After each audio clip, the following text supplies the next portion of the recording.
Selamat sore teman-teman semuanya. Selamat sore Dr. Faisal. Selamat sore Dr. Joanda Damanik. Sore, Bu. Kita mulai langsung saja sore hari ini karena waktunya sudah menunjukkan pukul 4. Selama nanti kurang lebih 1,5 jam ke depan kita akan bersama-sama membahas seputar pertanyaan teman-teman tentang keterlibatan darah pada lupus. Untuk teman-teman yang sudah hadir, terima kasih atas partisipasinya, juga beberapa titipan pertanyaan yang nanti akan saya bacakan. Untuk teman-teman yang kemarin tidak sempat menitipkan pertanyaan melalui chat pribadi, nanti bisa menulis di kolom chat, atau kemudian kalau misalnya ingin open mic, bisa nanti raise hand. Baik, kita mulai, Kak Alfred.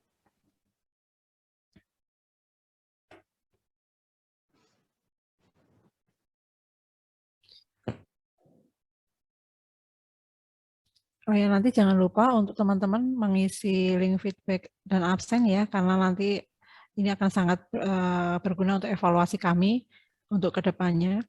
Nanti link absen ini juga akan kita bagikan di grup webinar.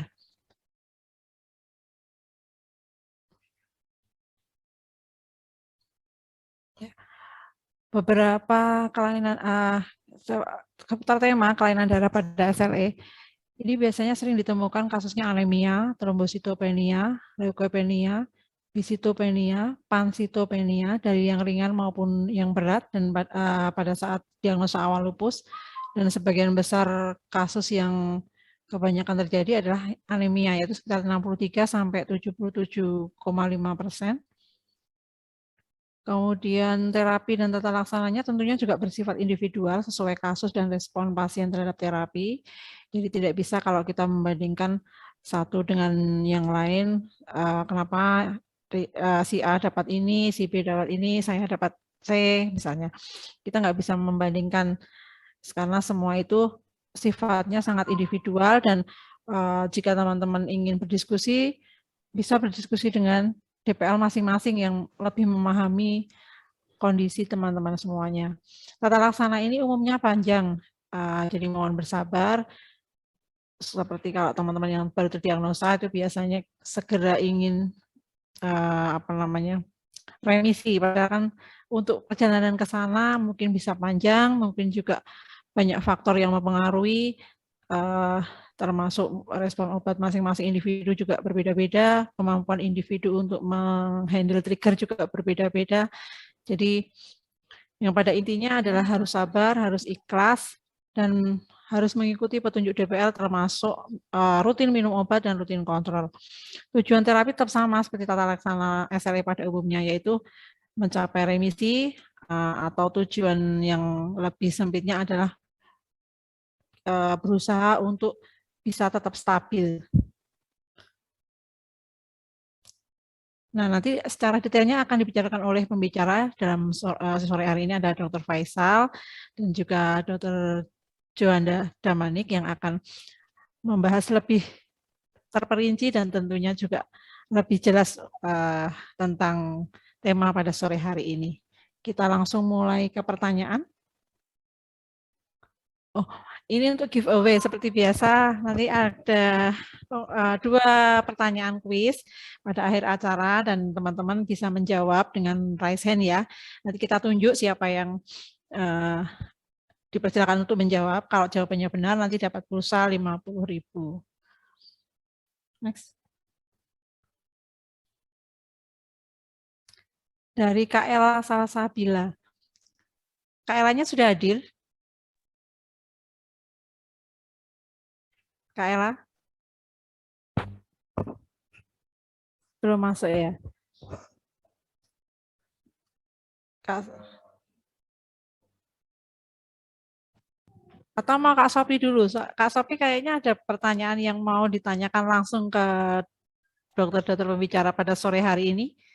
Sambil menunggu teman-teman yang lain juga untuk masuk, Kak Sopi mungkin bisa open mic.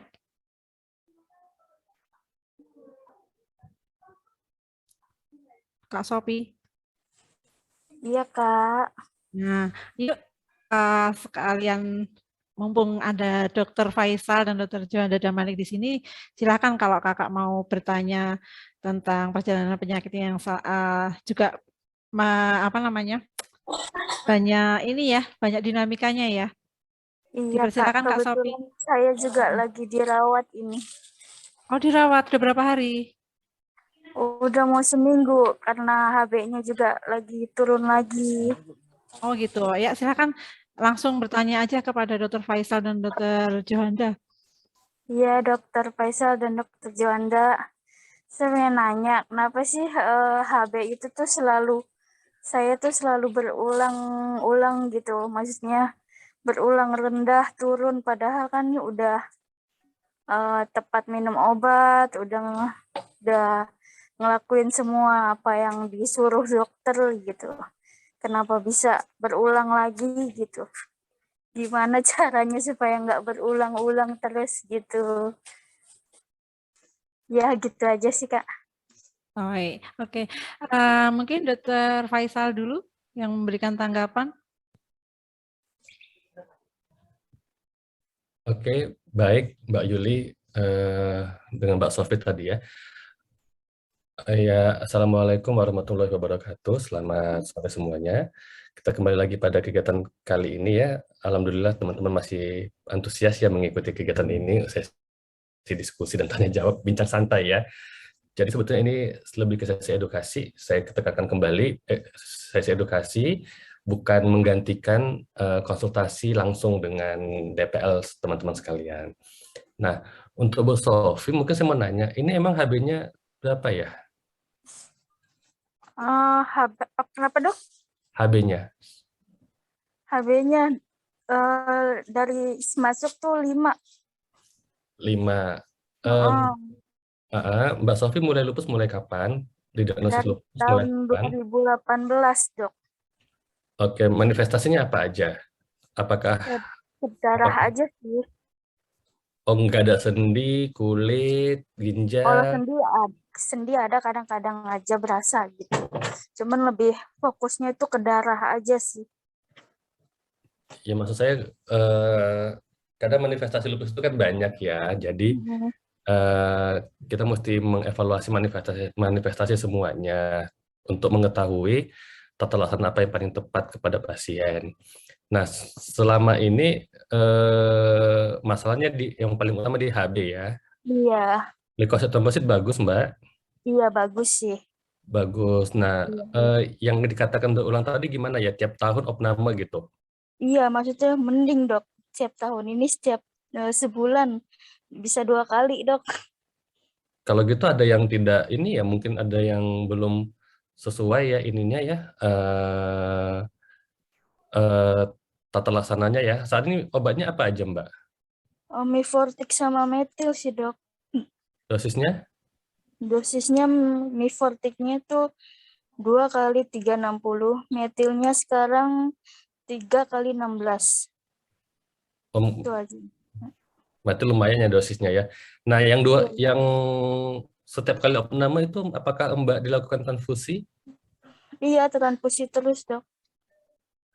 Oke, sudah ada cek ini enggak IHA gitu, kumte? Iya, emang ada AIH juga saya.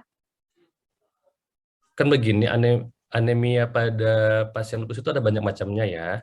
Ada akibat inflamasi, ada akibat defisiensi atau kekurangan zat besi, ada akibat hemolitik. 3 itu yang paling banyak. Yang satu lagi mungkin akibat bleeding ya, pendarahan, mungkin akibat penggunaan obat-obatan. Nah, jadi kita mesti mengevaluasi sebetulnya penyebab anemia mbaknya apa. Nah, jadi untuk defisiensi besi mesti dievaluasi. Sudah ada cek besi nggak, Mbak? Udah cek komtes juga, cek besi udah juga sih dok. Hasilnya bagus? Ya kalau komtesnya karena ada kelainan darah apa gitu. Pokoknya setiap saya harus transfusi saya nyertain komtes karena di situ tuh ada kelainan darah saya gitu. Kurang tahu juga sih kelainan gimana gitu dok. Itu kosmet sekali kalau tiap transfusi. Kita nggak cek komtes setiap saat, Mbak. Ya kan, Maksud saya gini, ya kan ini masalah yang sangat mengganggu ya anemia, apalagi HB-nya sampai 5 ya. Jadi mungkin dibutuhkan tata laksana yang lebih sesuai dengan kondisi atau penyebab yang menyebabkan kondisi anemia Mbak gitu. Jadi saran saya, satu, ya kalau memang ini belum dijajaki ya, coba dilihat status besinya. Nah, yang Iya. kedua, kalau memang ada anemia hemolitik, ya, anemia hemolitik itu sebetulnya hemolitik itu maksudnya dia itu kondisi imun, dia menghancurkan sel darahnya ibu. Jadi kalau ibu dimasukkan apa transfusi pada anemia hemolitik itu nggak begitu banyak gunanya kalau sistem imunnya masih aktif. Dia akan kembali memusnahkan sel darah yang dimasukkan ke ibu sehingga tetap anemia gitu. Iya, Sehingga memang solusinya adalah kalau memang hanya hemolitik saja dosisnya bagus, ya kita mesti mungkin meningkatkan atau eskalasi dosis obat untuk menekan aktivitas penyakit ibu begitu. Iya, Ya. iya, iya. Jadi kalau memang ini anemia hemolitik yang kalau HB5 lumayan ya sebetulnya ya. Iya, Dok. Apakah sudah ada riwayat dilakukan pulse methylprednisolon, Mbak? Paling ini Dok, 125 aja. 125 ya. Iya. Terakhir kali kapan? Sampai high dosis banget sih, nggak pernah. Iya, mohon maaf ini Mbak Sofi diopname di mana ya? Di Rumah Sakit Cipto, Dok. Di Cipto. Saat ini lagi di Cipto. Iya. Oh, DPJP-nya siapa? Dokter Alvina. Belum ada konsul ke hematologi ya?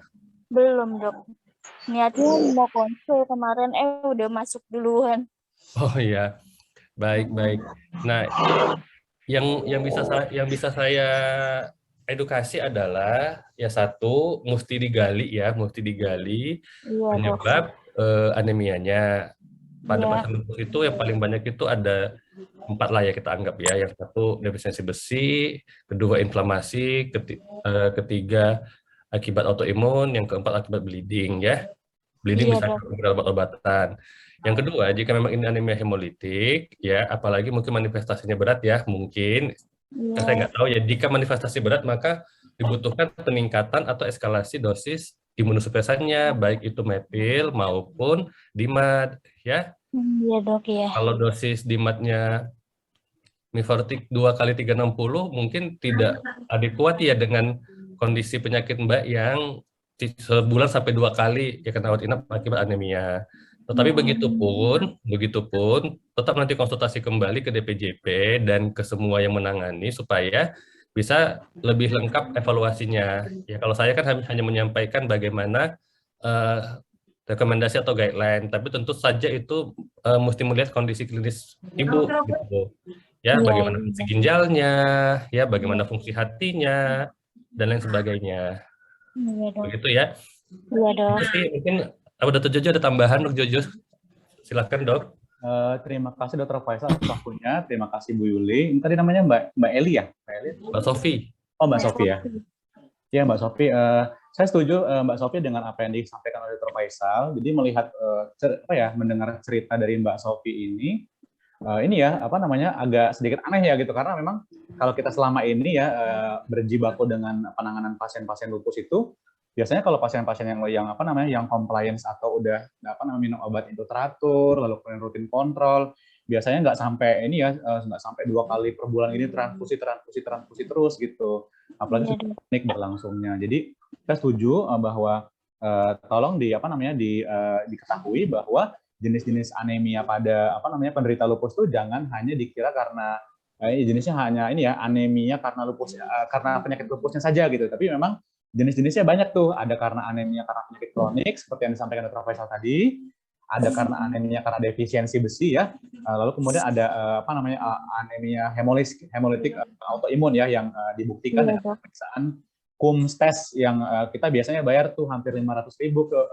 ke PMI, dan biasanya dikerjakan cukup 1 kali saja ya. Jadi nanti kalau minta edukasi dari dokternya sebenarnya jenis anemia yang menyebabkan seperti ini apa saja gitu ya, apakah murni karena anemia hemolitik autoimun pada penyakit lupusnya atau kombinasi dari 2 atau 3 jenis anemia tadi ini, karena misalnya ada kombinasi 2 atau 3 jenis anemia ini ya semuanya ujung-ujungnya ya HB-nya turun juga gitu. Misalnya contoh anemia defisiensi besi itu nanti dievaluasi lagi tuh ya, apakah defisiensi atau kekurangan zat besi dalam tubuh itu karena dia makan sehari-harinya itu zat besinya kurang, atau ada perdarahan kronik juga yang terjadi pada saluran cerna akibat penggunaan steroid lama ya, baik itu metil ataupun steroid atau prednisone atau dexamethasone yang dan lain-lain sebagainya. Jadi makanya saat ini setuju sih kalau dirawat ya, karena kan anemia HB5 itu kan komplikasinya bisa banyak ya, bisa nanti bikin jantungnya lemah, bisa macam-macam. Tapi nanti kalau nanti udah minta edukasi ke dokternya, evaluasi lebih rincinya lagi nih penyebab anemianya apa. Demikian. Ini ada Mbak Yuli. Terima kasih Dokter Faisal dan jawab. Iya, saya tambahkan sedikit lagi boleh? Iya, boleh. Kadang-kadang saya sempat ketemu nih pasien yang kayak Mbak juga ya, menganggap misalnya selama ini manifestasinya hanya itu aja, fokusnya ke itu aja ya kan, padahal lupus itu manifestasinya banyak dan semua mesti dilihat dengan utuh gitu. Jadi ya misalnya ada pasien yang katanya manifestasinya hanya ginjal saja gitu, sehingga setelah misalnya dia menganggap ginjalnya bagus, nggak datang-datang lagi untuk ke poli misalnya ya, padahal sebetulnya selain ginjalnya ada keluhan kulit, misalnya ada keluhan sendi atau keluhan hematologi yang tetap mesti dievaluasi. Nah jadi ya menurut saya sih Mbaknya mungkin nanti ke depan bisa lebih mencatat dengan detail apa-apa saja keluhannya supaya bisa diketahui sebetulnya manifestasinya apa-apa saja, begitu ya. Iya, Dok. Iya. Makasih Mbak Sofi, semoga membantu ya edukasinya ya. Ini edukasi ya, bukan second opinion atau konsultasi. Bahaya. Jangan. Ini edukasi ya, bukan second opinion, bukan juga konsultasi ya. Iya, Dokter. Terima kasih, Dokter Faisal, Dokter Juanda. Mbak Sofi. Cepat sembuh ya, Mbak Sofi ya. Iya, makasih. Terima kasih jawabannya Dr. Faisal dan Dr. Juanda. Kak Sofi semangat ya. Ya, Kak Yuli, makasih. Semoga juga. cepat sembuh ya. Amin ya, Kak. Kita mulai ke sesi yang berikutnya yang untuk pertanyaannya. Kak Ella tadi bisa ditampilkan. Kak Ella apakah sudah? Oh, baiklah.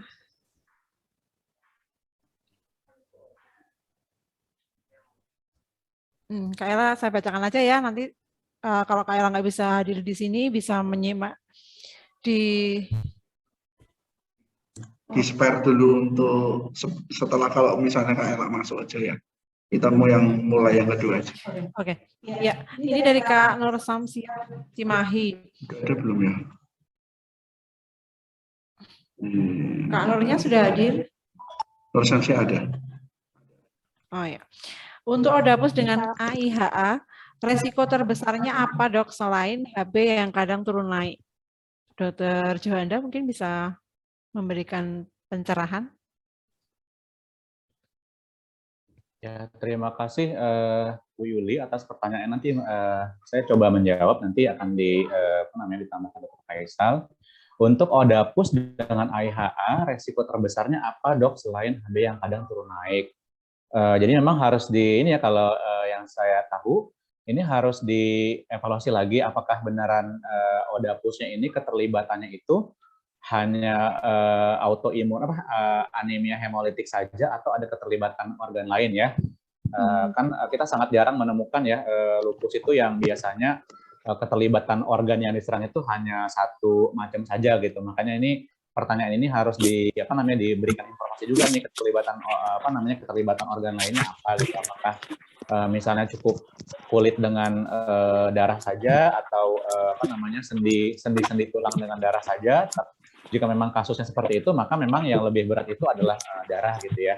Nah, kalau memang ini keterlibatannya hanya anemia saja, anemia hemolitik ya, AIHA, maka memang resiko terbesarnya itu bisa macam-macam gitu ya. Kalau memang anemianya ini dibiarkan terjadi secara kronik, artinya dibiarkan secara jangka panjang nggak segera diatasi.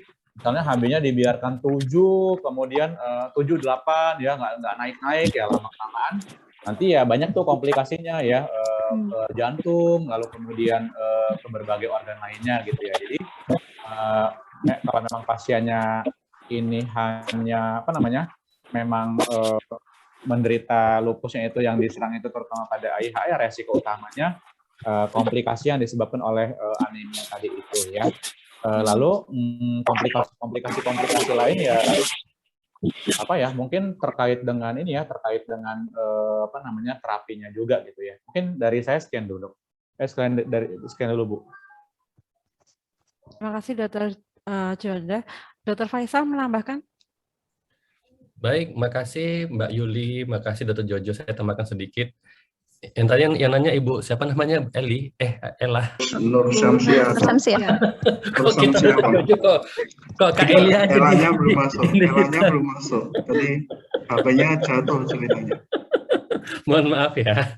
Jadi saya menambahkan sedikit saja. Ya tadi sudah cukup lengkap disampaikan oleh Dr. Jojo. Jadi sebetulnya anemia hemolitik itu ya memang yang namanya juga anemia ya. Jadi dia memang ya manifestasi utamanya ya HB ya. Kemudian yang kedua itu kadang-kadang kalau saya nggak salah itu pada kondisi anemia hemolitik bisa juga ada dijumpai trombositopenia imun. Nah itu gabungan kedua gejala itu namanya sindroma Evans ya. Gitu. Ya kan, jadi mesti dilihat juga walaupun ada anemia hemolitik mesti dilihat juga leukosit dan trombositnya begitu ya. Kemudian anemia hemolitik itu salah satu penandanya itu bisa dijumpai ada gangguan ini fungsi hati ya, biasanya peningkatan bilirubin ya yang signifikan. Kemudian anemia hemolitik juga kalau nggak salah itu bisa ditandai dengan pembengkakan limpa ya kan, jadi si sel HB itu dimusnahkan di limpa, dihancurkan di limpa sehingga akibatnya limpa menjadi sangat aktif sehingga jadi bengkak gitu sih. Ya tapi itu semua adalah tanda-tanda yang bisa kita jumpai pada anemia hemolitik, namun memang yang paling utama, yang paling jelas, yang paling bahaya itu ya si kondisi HB-nya ini gitu ya. Semoga membantu. Iya Dok, terima kasih Dok. Ya, terima kasih Dr. Faisal, Dr. Jojo. Ini kita ke Kak Muhammad Arosi yang ada di chat ya. Apakah untuk meningkatkan HB selain dengan suntik hemapo ada cara yang lain? Saat ini sedang opname di Rumah Sakit Karyadi, HB awal masuk itu 6, sudah transfusi 3 kantong, HB-nya sekarang 9. Kemudian sekarang diet bensidin, SLE dengan manifestasi peradangan lambung, sendi, gagal ginjal, radang prostat, dan ada perdarahan di saluran kencing. Dr. Faisal mungkin bisa membantu. Baik, ini pasien laki-laki ya, usia berapa tahun ya sudah ada radang prostat? Usia 32 Dok. Mungkin bisa langsung sampaikan aja Kak. Langsung di live chat atau live video mungkin dibuka aja, nggak masalah, silakan sampaikan langsung. Usia 30-an ya. Ya udah, jadi kalau hemapo itu kan eritropoietin ya, biasa dia pada anemia defisiensi besi bisa, kemudian pada anemia hemolitik yang mungkin tidak membaik atau anemia hemolitik yang berulang-ulang juga bisa menggunakan EPO. Nah, kemudian yang lain apa ya? Pokoknya dilihat nih penyebabnya. Apakah, kan tadi saya bilang tuh selain yang 3 tadi, kadang-kadang bisa dijumpai anemia akibat bleeding ya. Nah, jadi anemia itu yang saya ulangi lagi supaya bisa lebih ingat, anemia pada lupus itu bisa akibat defisiensi besi atau kekurangan zat besi, bisa akibat kondisi inflamasi atau penyakit kronik, yang ketiga bisa akibat hemolitik, nah yang keempat nih bisa akibat bleeding ya bleeding atau perdarahan, bisa bleedingnya di lambung, bisa di usus. Nah pada pasien ini bleedingnya pada saluran kemih mungkin. Ya, itu juga bisa mengakibatkan anemia gitu. Jadi masing-masing penyebab ini itu ada tata laksananya. Misalnya kalau anemia defisiensi besi, tentunya kita mesti mencukupi zat besinya, yang mungkin diet yang mengandung cukup zat besi, kemudian dengan suntikan EPO, kemudian suplemen besi yang diminum, ya tentunya melihat kondisi klinis pasien masing-masing. Kalau misalnya anemianya juga ada anemia hemolitik, ya tentunya mesti menggunakan obat-obatan imunosupresan yang adekuat, begitu ya. Memang ini menjadi masalah ya, soalnya kadang-kadang tesnya itu tidak semua available di rumah sakit teman-teman. Misalnya untuk zat besi, kan nggak semua rumah sakit bisa melakukan pengecekan zat besi tadi, pengecekan ST, PIBC, ferritin, ya.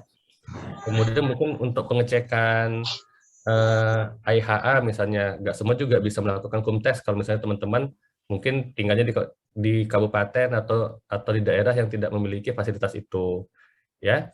Nah, kesimpulannya untuk menjawab yang ditanyakan oleh Bapak ini, ya satu, lihat dulu penyebabnya apa, ya. Ini suntik hemapo ini sudah bagus, sudah cukup bagus, ya. Tapi mungkin coba ditanyakan apakah masih butuh suplemen besi yang tablet atau dietnya bagaimana yang tinggi besi sehingga bisa membantu meningkatkan HB. Kedua, dipastikan apakah ada hemolitiknya, mengingat kalau memang ada hemolitik juga mesti ditangani juga dengan baik dan dievaluasi dengan baik supaya tidak melulu HB-nya jeblok, ya anjlok begitu. Kemudian yang ketiga yang paling penting juga ini kalau ada manifestasi perdarahan, kalau dalam hal ini Bapak ini ada pada saluran kemih, itu diatasi. Ya, saya nggak tahu bleedingnya ini kenapa ya, apa ada batu atau ada apa saya nggak tahu, tapi nanti coba didiskusikan lagi dengan DPJP menangani, begitu ya. Tapi kelihatannya ini sudah cukup bagus, sudah masuk hemapo ya. Kelihatannya tinggal ke lebih detail lagi dijajaki dan dievaluasi apa masih ada yang bisa dilakukan atau ditambahkan. Begitu Mbak Yuli. Oh ya, terima kasih dokter. Apakah Dokter Jojo ada tambahan? Sedikit saja Bu, ada yang ingin saya tambahkan Bu. Ya, silakan, Jadi dokter. tadi untuk Pak Muhammad Arrozi ya, Ya. Jika memang sudah opsi terapinya sudah dari dokter penanggung jawab dokter perawat lupusnya ini, DPL-nya ini sudah ada terapi hemapo, lalu kemudian dikombinasi dengan transfusi, sepakat dengan yang dikatakan Dr. Faisal tadi, ini jangan-jangan memang penyebab HB rendahnya ini bukan hanya karena satu mekanisme saja tadi ya, seperti yang disampaikan Dr. Faisal tadi, bahwa anemia pada penyakit lupus itu bisa karena anemia karena penyakit kronik ya, kemudian anemia defisiensi besi dan juga anemia hemolitik autoimun ya. Jika sudah ada keterangan penyakitnya sudah lama, ada gagal ginjal juga ya, jangan-jangan memang bukan sekedar anemia hemolitik autoimun ya yang menyebabkan HB sampai kurang dari 6 ini ya, jangan-jangan memang sudah ada karena misalnya karena gagal ginjalnya juga ya, sehingga menyebabkan produksi eritropoietin dalam tubuh kita yang normalnya harusnya cukup, tapi jadinya kurang, makanya perlu disuntikan hemapo yang berisi eritropoietin sintesis ya. Ini seperti yang disampaikan tadi juga, bahwa ini perlu dicamkan kepada teman-teman sekalian, bukan berarti kalau kita sudah ditransfusi darah hari ini gitu ya, misalnya darah ditransfusi dari HB-nya dari 6 udah menjadi 10 gitu. Nah, itu akan bertahan terus. Nah, ingat bahwa di pelajaran biologi dulu kita disampaikan bahwa eritrosit itu atau sel darah merah itu usianya itu paling lama itu 120 hari ya. Jadi makanya rata-rata ketika ditransfusi kalau penyebab lainnya itu nggak diatasi, nanti 2 atau 3 bulan lagi, rata-rata 3 bulan udah turun lagi gitu. Sehingga lagi-lagi ini harus dicari dulu ya, sebenarnya penyebab anemia yang 9 ini murni karena anemia hemolitiknya saja atau sudah ada faktor dari penyakit kronisnya seperti penyakit ginjal dan juga defisiensi besi. Ya, lagi-lagi harus dievaluasi penyebabnya apa gitu. Demikian, Terima kasih Dr. Jojo. Kak Muhammad sudah sudah cukup jelas ya. Sudah Mbak, terima kasih banyak. Sama-sama, semoga cepat sembuh ya. Ya, amin. Next Kak.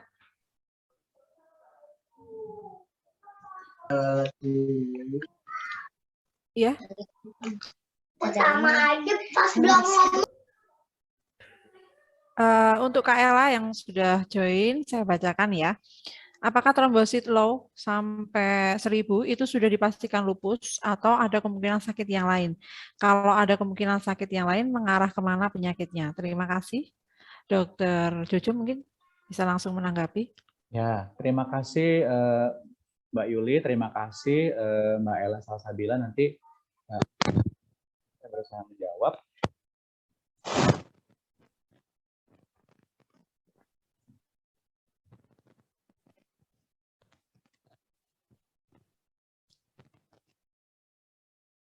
Dok Jojo putus ya Dok Jojo?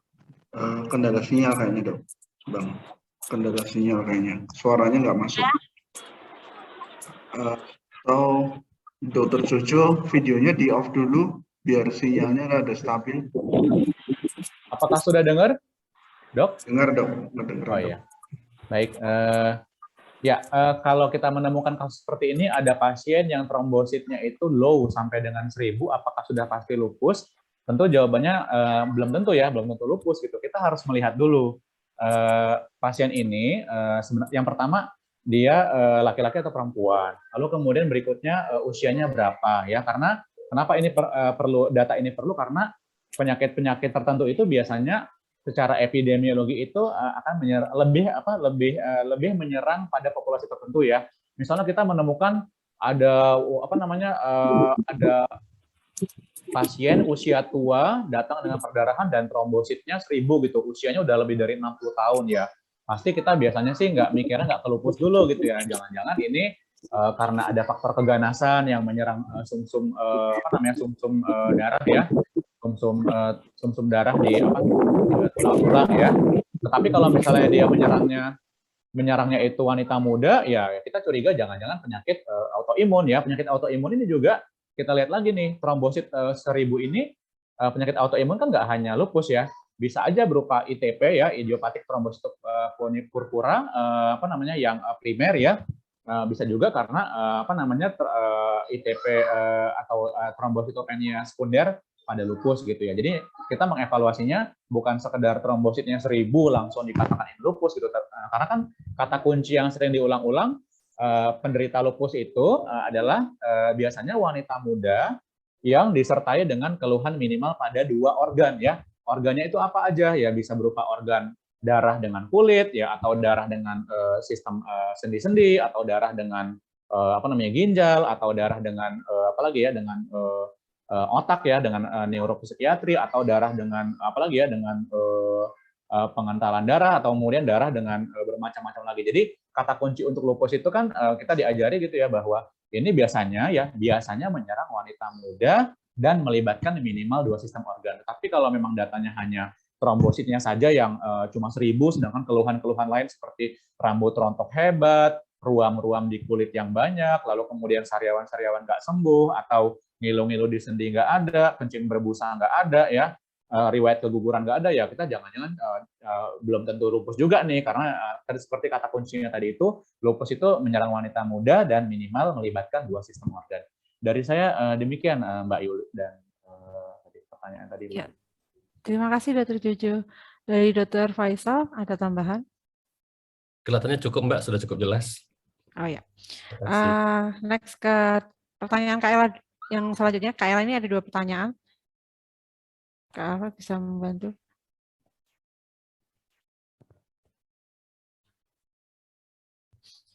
Saya dinyatakan remisi parsial oleh dokter kurang lebih sudah 2 tahun. Yang ingin saya tanyakan, imuran minum 2 kali, terus HCG-nya minum 1 kali. Apakah termasuk dosis rendah atau masih dosis tinggi? Karena saya melihat teman sesama SLE minum imurannya cuma 1 kali sehari, padahal masih banyak keluhan dan belum remisi. Sedangkan saya tidak ada keluhan apapun. Obat saat ini hanya imuran, HCG, Colcatriol, dan Aspilet. Terima kasih, Dr. Faisal. Bisa menanggapi? Baik. Maaf. Manifestasinya apa aja ya? Kak Ella mungkin bisa menjawab. Kak Ella bisa on mic. Stay dulu Kak Ella, agak minggir dulu soalnya gangguan apa? Ini sambil jalan kan? Sambil jalan di Mbak sambil pabrik kan? jalan. Oh. Oke. Sambil jalan di pabrik jadi. Saking semangatnya ya, makasih.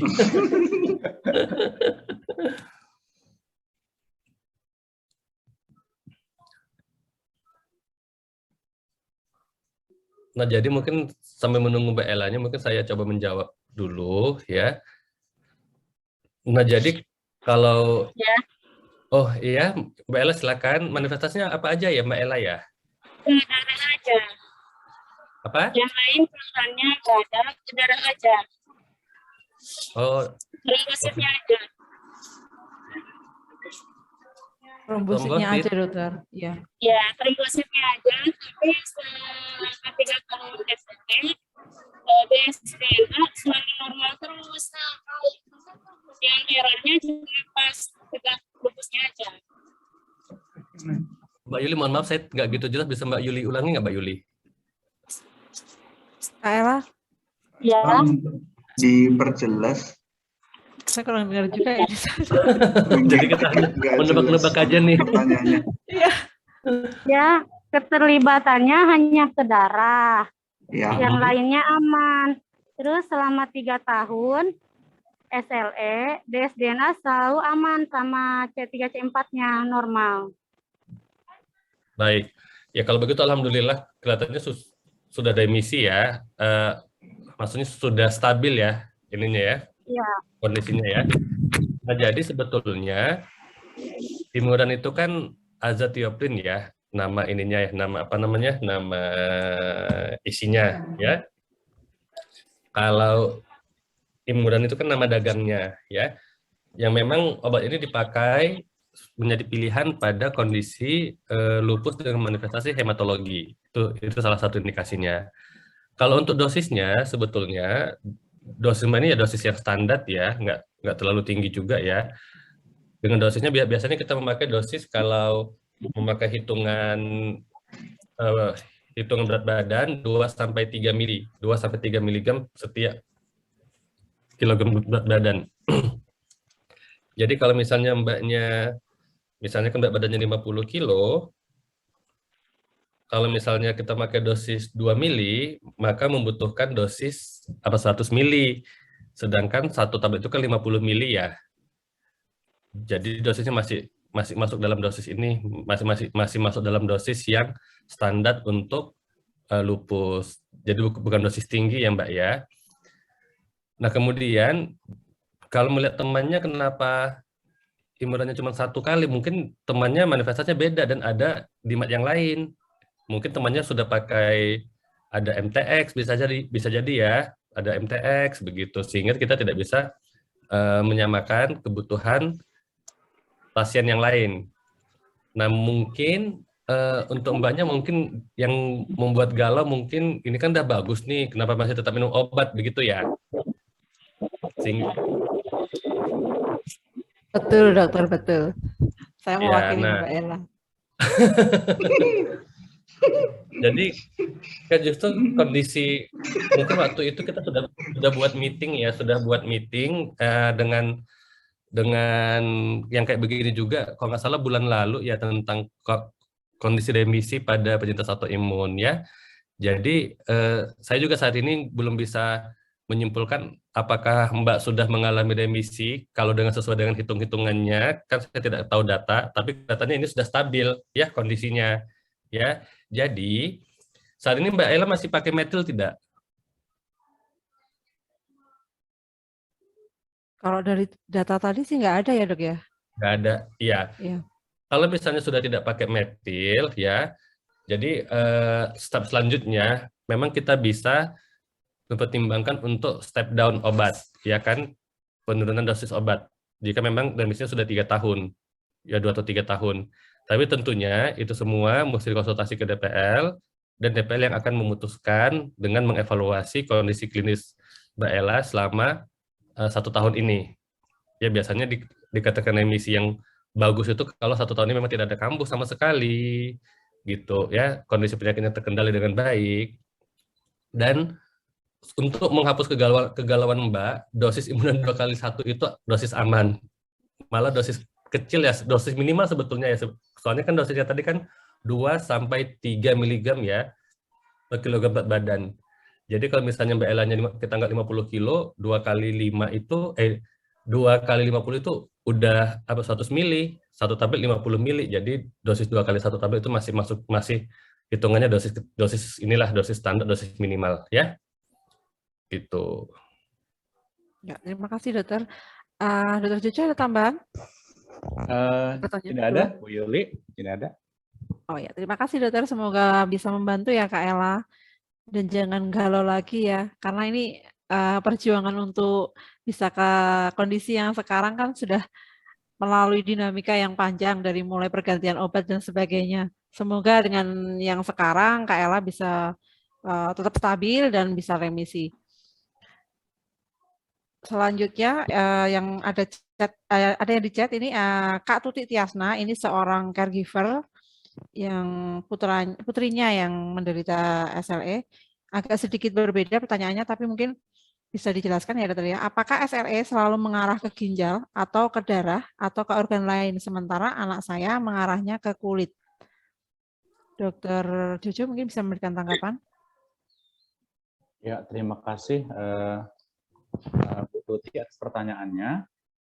Pertanyaan adalah izin tanya apakah selalu apa ini? AE itu apa itu ya? Autoimun dokter. Oh, autoimun lupus ya. mengarah ke ginjal atau ke darah atau ke organ lain. Sementara anak saya autoimunnya ke kulit dan ke sendi. Secara jangka panjang mengarah ke mana saja ya kalau SLE. Jadi seperti yang sudah disebut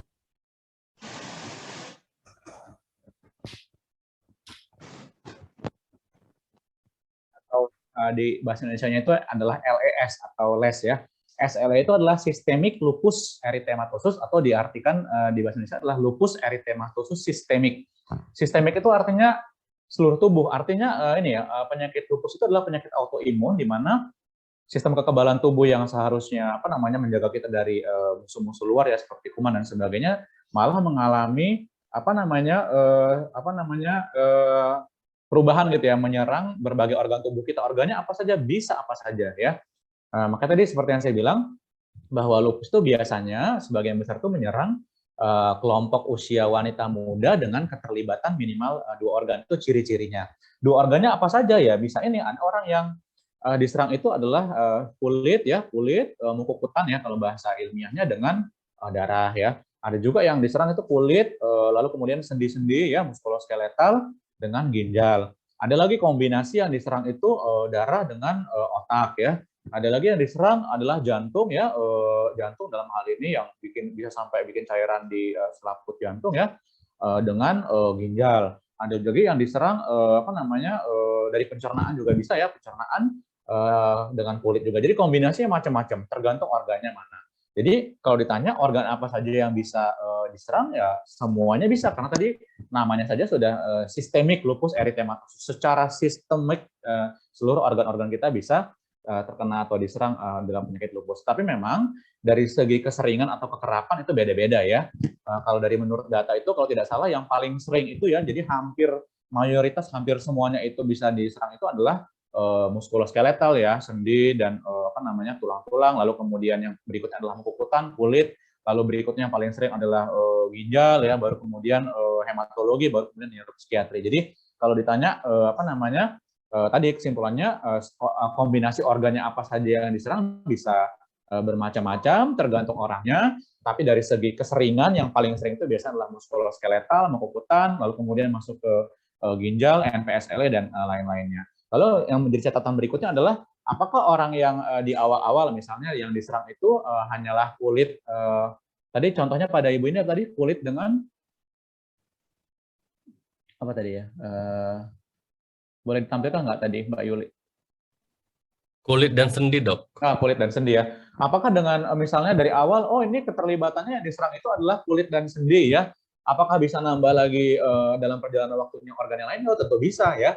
Jadi ini perjalanan penyakitnya selama bertahun-tahun itu ada yang di tahun pertama awalnya kulit dengan sendi, di tahun berikutnya yang muncul ginjal. Ada di perjalanan berikutnya yang muncul berikutnya darah yang diserang. Ada juga yang berikutnya yang diserang adalah otak ya, otak dengan namanya adalah neuropsikiatri. Jadi tiap orang itu benar-benar berbeda-beda. Jadi kita memang benar-benar seperti yang disampaikan tadi oleh Bu Yuli dan Pak Alfred ya di awal-awal, bahwa terapi untuk lupus itu benar-benar sangat individual, sangat tergantung tailored based ya, sangat benar-benar tergantung tiap orang itu beda-beda, nggak bisa disamakan, nggak bisa dipukul rata. Makanya tadi juga terkait pertanyaan sebelumnya, Dr. Faisal juga sudah menjawabkan bahwa terapi itu nggak bisa dipukul rata meskipun sama-sama keterlibatannya darah dengan ginjal.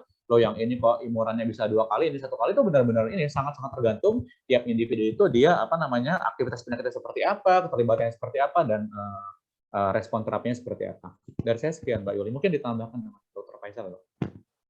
Ya, silakan Dr. Faisal.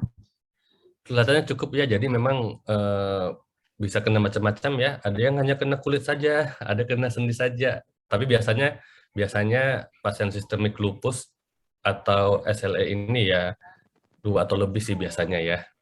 Gitu. Jadi tetap mesti, walaupun saat ini manifestasinya hanya kulit dan sendi, tetap mesti diwaspadai apakah kedepannya bakal nambah manifestasinya. Mudah-mudahan insya Allah tidak. Amin. Amin. Sudah jelas ya Kak Tuti ya? Iya, terima kasih Kak Yuli. Sama-sama. Ini Terima kasih dokter. Ya. Untuk yang selanjutnya dari Kak Hardiana Dina, saya leukopenia APS MPSLE, keluhannya pusing terus-terusan, kemudian drop tensinya selalu di bawah 90. Bagaimana cara agar membaik termasuk keluhan pusing kepalanya? Dr. Faisal, bisa bantu? Baik, makasih Mbak Yuli, makasih Mbak Dina yang telah ikut join pada kesempatan ini. Nah, ini salah satu contoh cukup banyak manifestasinya ya, ada hematologi dan ada NPSLE. NPSLE itu manifestasi yang melibatkan ya pesarafan ya. Itu juga bisa mengakibatkan pusing atau sakit kepala. Ya, jadi tentunya gimananya itu ya tentunya dengan optimalisasi pengobatan ya. Optimalisasi pengobatan itu ada 2, yaitu dengan mengevaluasi semua manifestasi klinis yang ada, dan yang kedua menyesuaikan dosis obatnya sesuai dengan manifestasi klinis yang dijumpai ya. Nah, untuk leukopenia dan APS itu kan salah satu keterlibatan hematologi ya. Nah, kemudian jika ada NPSLE itu juga mesti diwaspadai gejala-gejalanya ya.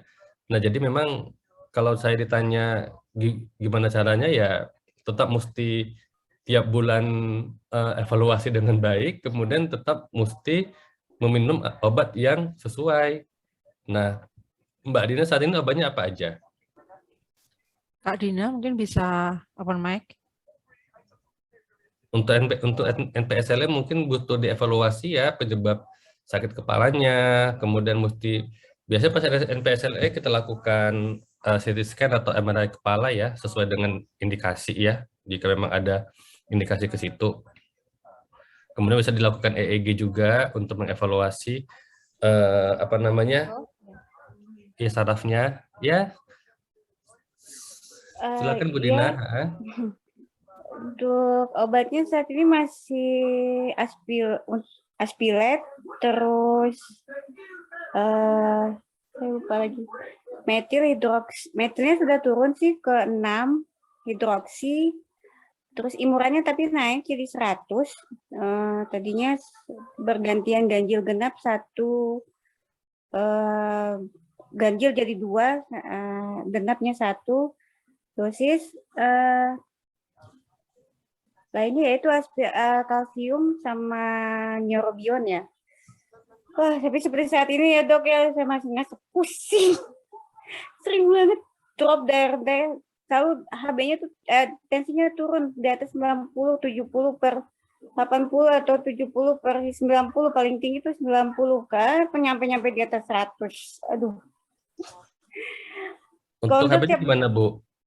Di kontrol tiap bulan rutin, dan selalu ditensi juga, ibu darahnya rendah terus ya. Ya dok, pusing terus keluhannya gitu. Untuk HB-nya gimana Bu? HB-nya sih mas normal, kayaknya sudah udah 6,5 ya, udah 6,5 ke 7, 2 bulan yang lalu. HB7 masih rendah dong, Bu. Oh, masih rendah ya, kalau 6,5 itu masih rendah ya tuh. HB itu yang dikatakan anemia itu kalau di bawah 12, Ibu. Oh ya Allah, berarti ya sudah. Ya, jadi kalau untuk Indonesia sih kita lebih ke ini ya, biasa kalau apa di bawah cutoff kita di bawah 10 ya, tapi kalau segi ininya kalau kita baca-baca kepustakaan dikatakan yang dikatakan anemia itu di bawah 12 ya kan. Kalau ya, tapi kalau di Indonesia biasa kita pakai minimal 10 sih. Kalau HbJ Ibu 7 ya angkanya tensinya cuma 90. Ini posisi Bu Dina di mana? Di Depok saya, Dok. Oh, di Depok. Di Depok biasanya berobatnya di mana? Dengan di Rumah Sakit Sari Asi Ciputat dengan Dokter Linda. Oh, dengan Dokter Linda ya? Iya. Ke Ciputat ya. Nanti disampaikan ke beliau bahwa HB Ibu masih 7. Apakah beliau tahu? Iya, tahu, dia selalu suruh menekankan ibu mengkonsumsi buah bit, konsumsi hati ayam. Tapi ya kadang membaik, tapi kepala saya pusing lagi. seperti sore ini keluhan pusingnya masih hilang pergi. Baik, jadi mungkin makanya beliau menaikkan dosisnya Bu ya, yang awalnya 2 hari sekali si iburannya menjadi 2 kali 1 ya. Iya. Iya, makanya mudah-mudahan dengan menaikkan dosis bisa membantu untuk HB-nya naik. Dan tentunya tetap tadi jaga asupan zat besinya ya. Buah bit itu kan sebetulnya kenapa diminta minum banyak makan buah bit untuk menjaga asupan besi. Begitu ya. Makasih banyak, semangat ya Bu ya. Iya, makasih banyak Dokter. Jadi kita udah ketemu nih, mungkin penyebab pusingnya itu HB-nya. Jadi naikinlah HB-nya. Salah satunya sudah dinaikin dosis obatnya untuk membantu mengatasi aktivitas hematologinya.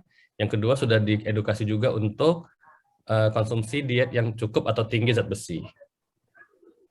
Ya, tapi mungkin butuh waktu ya untuk HB-nya naik pelan-pelan. Tapi kalau 6,5 atau 7 itu masih kecil ya Bu ya. Oh. Minimal di atas 8 lah ya kalau. Baik, makasih Dok. Ya, sama-sama.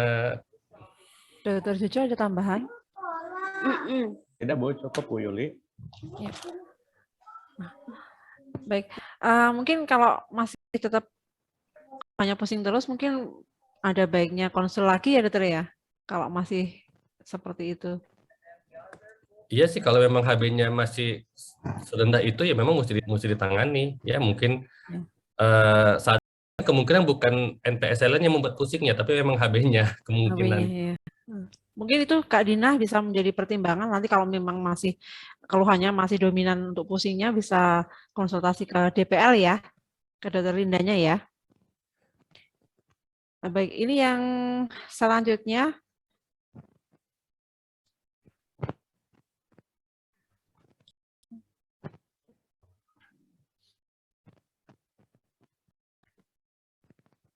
Sudah, Kak? Sudah. Ya, ini dari Kak Wilda. Izin bertanya, apakah dampak di dimer selalu tinggi? Adakah dampak fatal nantinya walaupun sudah minum pengencer darah? Dan apa ada pengaruh kelak karena pengentalan darah menjadi APS? Kemudian yang kedua, pada lupus dengan AIHA sudah rutin minum obat, dibantu dengan makanan dan jus meningkatkan HB, tapi kenapa masih terus? Dan ketika sudah transfusi, baikannya hanya beberapa hari, setelah itu drop kembali. Apa ada yang tidak tepat dengan terapi obat atau dalam tubuhnya tidak merespon?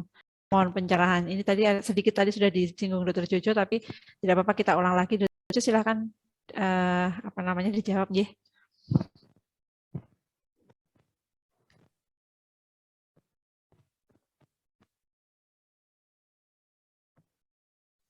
Dokter Jojo sinyalnya masih jelek ya Dok Jojo, belum ada ininya Dok, suaranya Dok.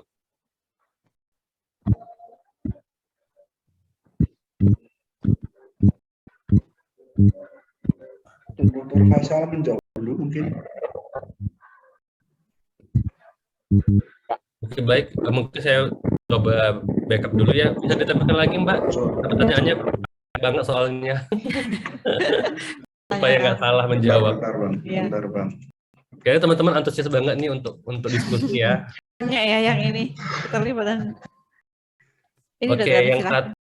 apa dampak jika didamernya tinggi? Jadi didamer itu adalah salah satu tanda kalau bahasa awamnya pengentalan darah ya Bu ya.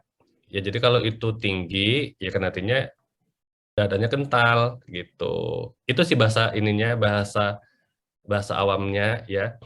Sebetulnya kalau mau lebih spesifik lagi, itu maksudnya di damer tinggi itu dia akan meningkatkan risiko terbentuknya sumbatan, ya sumbatan atau bahasa medisnya trombus ya pada pembuluh darah pasien, gitu akibat saking ini banyak darah yang kental yang menggumpal, ya jadi gumpalan-gumpalan itu bisa menyumbat, itu ya. Kemudian selanjutnya apalagi tadi? Lagi mas ininya panjang soalnya. Kemudian apakah ada nantinya? Ya dampak fatalnya itu tadi kalau sudah menimbulkan sumbatan, ya itu bahaya. Nah, sumbatan ini bisa di mana aja? Biasanya kalau pada pasien lupus ya, pada wanita lagi ya, pada wanita yang usia produktif yang kita cukup antisipasi atau hati-hati itu sumbatan yang bisa mengakibatkan gangguan kehamilan gitu ya. Gangguan kehamilan maksudnya ketika hamil mungkin ada menjadi kematian janin dalam kandungan atau abortus. Nah begitu. Kemudian sumbatan yang lain di mana? Bisa sumbatan di pembuluh darah kecil ya, bisa misalnya di ginjal, bisa di otak ya. Kemudian bisa juga sumbatan di kaki sehingga kakinya bengkak ya, itu namanya DVT ya. Kemudian ada pengaruh kelak akibat pengentalan darah bisa menjadi APS. Nah, jadi salah satu gejala APS atau antifosfolipid syndrome itu adalah dijumpainya pengentalan darah ini, begitu ya. Jadi kalau APS itu ada diagnosisnya. Jadi nggak semata-mata hanya di damer tinggi langsung kita sebutkan sebagai APS. Ya, jadi itu mesti ada diagnosis khususnya. Ini kita mendiagnosisnya melalui dua hal, klinis, ya, klinisnya apa, kemudian adanya klinisnya adanya bukti adanya penyumbatan, ya, bukti adanya penyumbatan, misalnya adanya gangguan pada kehamilan tadi, ya, kemudian bukti ada penyumbatan, misalnya penyumbatan di pembuluh darah yang lain, begitu. Yang kedua, yang kita lihat selain klinis itu adalah antibodi. Nah, antibodi untuk APS itu kita sebut antifosfolipid antibody, ya, itu ada beberapa macam. Misalnya ada lupus antikoagulan, ya, kemudian ada antibodi antikardiolipin, sama yang ketiga antibodi beta 2 GP1, beta 2 glycoprotein 1. Nah, jadi untuk melihat apakah APS, mesti ada dua hal ya, mesti ada klinisnya dan mesti ada antibodinya. Gitu. Jadi bukan semata-mata di damer tinggi saja akan menjadi diagnosis APS, begitu ya. Kemudian selanjutnya pada lupus dengan AIHA sudah minum obat, dibantu makanan, jus, makanan atau jus meningkatkan HB, tapi kenapa masih drop terus HB-nya? Dan ketika sesudah transfusi, baikkan hanya beberapa hari setelah itu drop kembali. Apa ada yang tidak tepat? Tapi obat atau dalam tubuhnya tidak merespon, mohon pencerahan.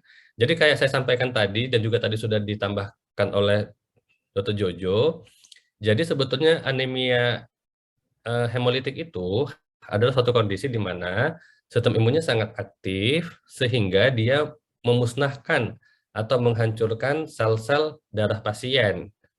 Otomatis kalau dia sistem imunnya masih aktif, mau ditransfusi satu tong pun dia akan cepat hilang. Kenapa? Akan dimusnahkan juga oleh sistem imun. Jadi HB-nya cepat ngedrop lagi.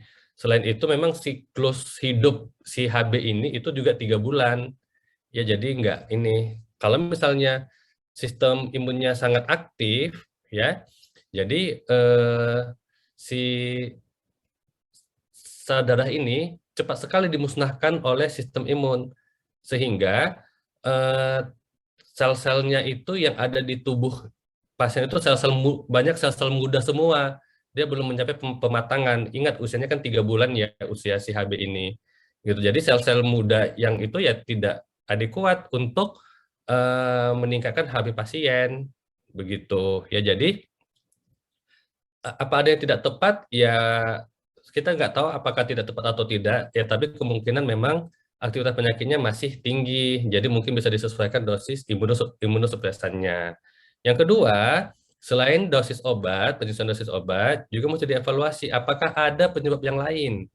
Ya, yang tadi misalnya defisiensi besi, ya, kemudian hemolitik, ya, kemudian lihat apakah ada bleeding lain. Biasanya kadang-kadang kalau teman-teman pakai obat antiinflamasi atau anti radang ya, misalnya NSAID kayak diclofenac, meloxicam, atau steroid juga, itu bisa mengakibatkan bleeding, ya, bisa mengakibatkan pendarahan, biasanya pada usus. Jadi untuk mengecek itu biasanya kita cek tinja. Kalau ada bleeding di dalam, di usus, maka akan kelihatan ketika kita ngecek tinja, ada sel-sel darah pada tinjanya. Kalau memang ada bleeding pada usus, ya diobati.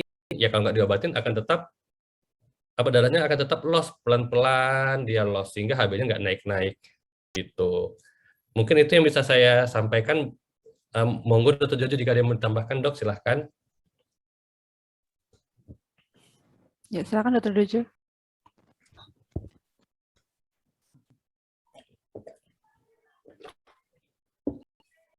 Masih ini ya, masih terus ini sinyalnya ya, Dr. Jojo. Ya baik, nggak apa-apa. Mungkin yang nanya tadi apa sudah jelas, Mbak? Mbak Kak Ilda, jelas penjelasannya dari Dr. Faisal? Udah Kak, udah. Udah ya? Iya, oke.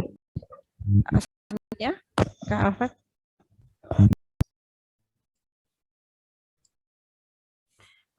Aduh, ini juga panjang sekali, Dokter. Saya tampilkan di sini saja ya. Ini mah konsultasi telemedicine aja mah kalau begini.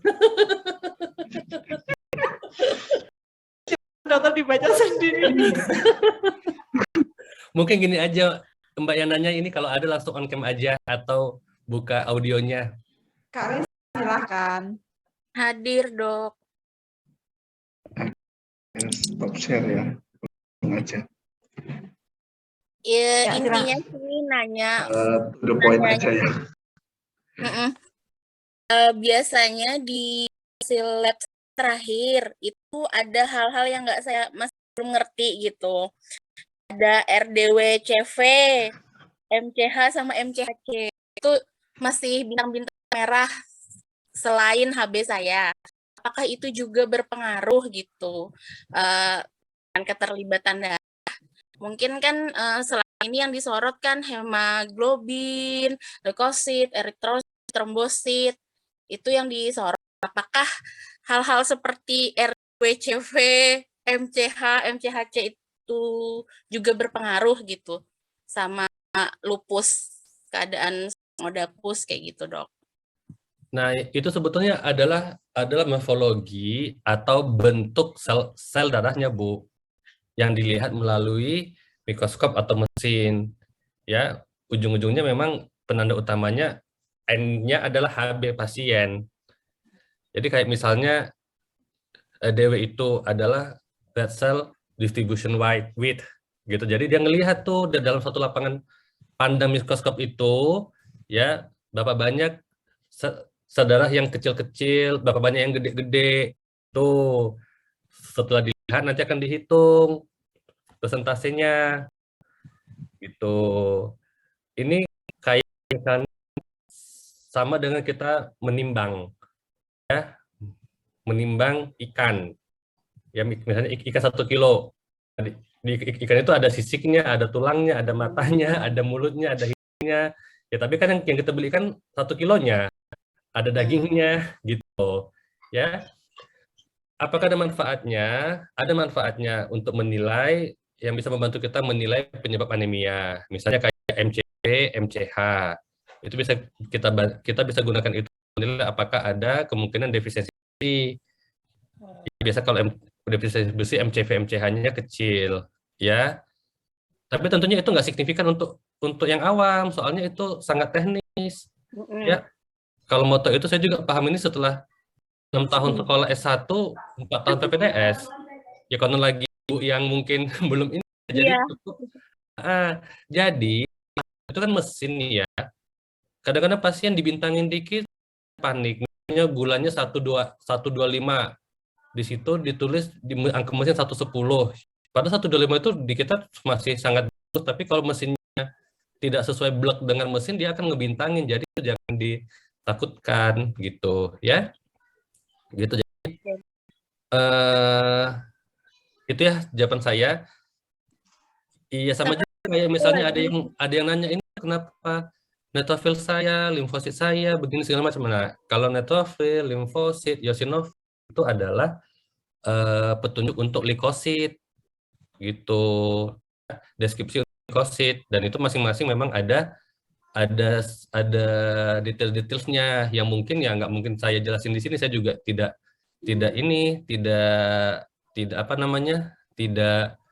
bisa menjelaskan sedetail itu, soalnya itu membutuhkan kuliah berapa tahun ya. Ya tapi ya untuk menjawab yang ditanyakan Mbak, jadi si MCV, MCH, MCHC itu adalah untuk menjelaskan deskripsi tentang HB. Ya, menjelaskan deskripsi tentang sel darah merah kita. Gitu ya. Sama ini Dok, pertanyaan yang kedua. Kalau seandainya menstruasi dengan keluar gumpalan-gumpalan darah, apakah itu juga termasuk keterlibatan darah pada lupus? Karena kadang saya kan menstruasi berlebih dengan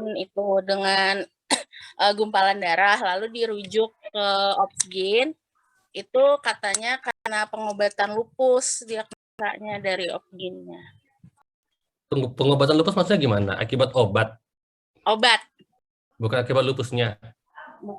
Katanya akibat pengobatan lupus kayak gitu kata dokter Opsgin. Oh, jadi nggak ada masalah ya? Ya udah kalau memang kata Opsgin nggak ada masalah ya udah diinikan aja, dilanjutkan aja pengobatan lupusnya. Ya maksudnya kadang-kadang yang mesti dilihat itu kalau ada gumpalan darah itu apakah ada gangguan pada alat kandungan. Ya. Oh, enggak. Kalau nggak ada ya alhamdulillah, jadi tinggal sesuaikan pengobatan lupusnya ya. Terima kasih, Dok. Ya, sama-sama. Ibu. Semoga membantu ya. Sama-sama. Jangan kalah dengan bintang-bintang di hasil lab. Iya. Bintang merah. Dr. Joanda mau menambahkan? Cukup Bu Yuli. Oh iya, terima kasih.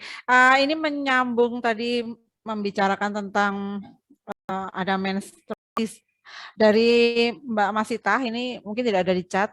Saya cuman membacakan di chat pribadi. Putri saya mensnya lebih panjang. Mohon maaf kalau 2 atau 3 jam setelah berhubungan itu kemudian keluar flek. Kemudian mensnya bulan kemarin sampai 2 kali dalam sebulan. HB bulan kemarin 15, HB bulan ini 17, melebihi HB wanita dewasa. Kemudian trombositnya 76.000. Mungkin ada ini Kak, ada slide-nya. Ya, ini Dokter Faisal bisa menanggapi atau Dokter Jojo dulu? Dokter Jojo dulu ya. Monggo silakan Dokter Jojo. Terima kasih Mbak Yuli. Saya coba jawab dulu. Ibu Masita, putri saya mensnya lebih panjang, 2 sampai 3 mingguan per praktek, mensnya kemarin 2 kali sebulan. Ini ya, tapi ini pasien lupus ya Mbak Yuli ya Bu Masita ya. Bu Masitahnya silakan bisa open mic. Bu Masita, ini pasiennya putrinya menderita lupus Bu? Nggih Dok, nggih. Oh iya. Iya, Bu Masita, kalau dari ceritanya ini Bu ya, yang ingin kita konfirmasi lagi, lupusnya selama ini menyerang apa saja ya Bu ya?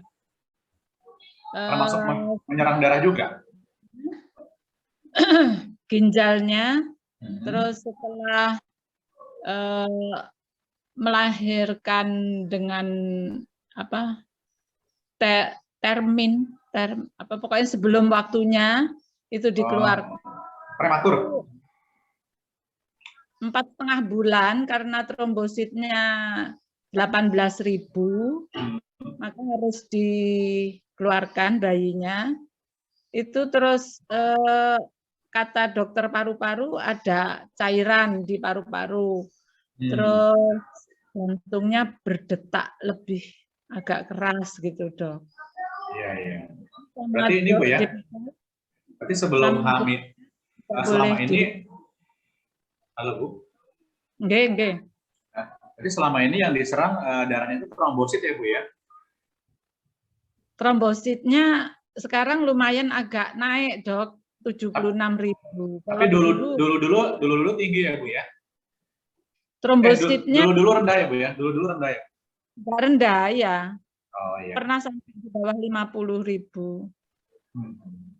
Jadi memang kalau dari ceritanya ini Putri Bu Masita ini ya lupusnya itu menyerang darah, dalam hal ini darah yang diserang itu adalah trombosit ya, karena ini terbukti dari trombositnya 76.000 tapi HB-nya justru lebih tinggi dari yang normal gitu ya. Jadi ya ini wajar saja Bu ya kalau trombositnya belum mencapai normal gini, karena kan kalau trombosit normal itu kan kita orang normal ini kan lebih dari 150.000 gitu ya. Kalau ada penderita lupus ya setidaknya targetnya ya kalau bisa di atas 100.000 dan paling bagus kalau bisa ya lebih dari 150.000 gitu yang seperti orang normal, seperti orang normal pada umumnya. Jadi kalau trombositnya ini masih rendah seperti ini ya itu bisa menyebabkan menstruasinya jadi lebih panjang ya, lalu kemudian berhubungan badan kan memang akan menimbulkan luka ya, luka trauma gitu ya pada liang kemaluan ya, karena kan itu kan proses berhubungan seksual itu kan juga akan menimbulkan trauma, sehingga tentu trombosit yang fungsinya itu adalah mencegah terjadinya perdarahan salah satunya, kalau misalnya trombositnya itu rendah ya pasti bisa menyebabkan keluhan keluar flek-flek seperti ini. Demikian juga dengan keluhan menstruasinya itu bisa lebih sering ya 2 kali sebulan ya. Tapi tentu memang ini harus sebaiknya dievaluasi lagi nih ke dokter kandungannya, karena memang ini faktor dari trombositnya yang rendah atau memang ada faktor hormonal lain yang juga ikut terlibat ya, sehingga menyebabkan mensnya itu lebih panjang dan juga lebih sering. Dari saya demikian Bu. Jadi memang saran dari saya kalau bisa sebisa mungkin trombositnya ini ya dievaluasi lagi, sehingga nanti targetnya ya kalau bisa ya seperti orang normal pada umumnya ya, lebih dari 150.000 ya, atau seminimal-minimalnya lebih dari 100.000 ya. Sehingga ini perlu evaluasi lagi nih, terapi yang selama ini dijalankan oleh anaknya ibu ini sudah optimal atau belum. Kalau optimal ya ini dioptimalkan ya dosis obat-obatannya, seperti itu Bu. Mungkin demikian Bu Masita. Ada yang mau tanya lagi Bu? Oke, cara menurunkan eritrosit gimana Dok kira-kira? Eritrositnya 6,4. Oh, tadi nih ya, tadi HB-nya 17 ya, HB-nya 17 dan eritrositnya kalau dihitung itu 6,4 juta ya. Itu yang tadi HB-nya 17 tadi itu baru sekali atau udah berkali-kali Bu? Baru bulan ini, bulan kemarin.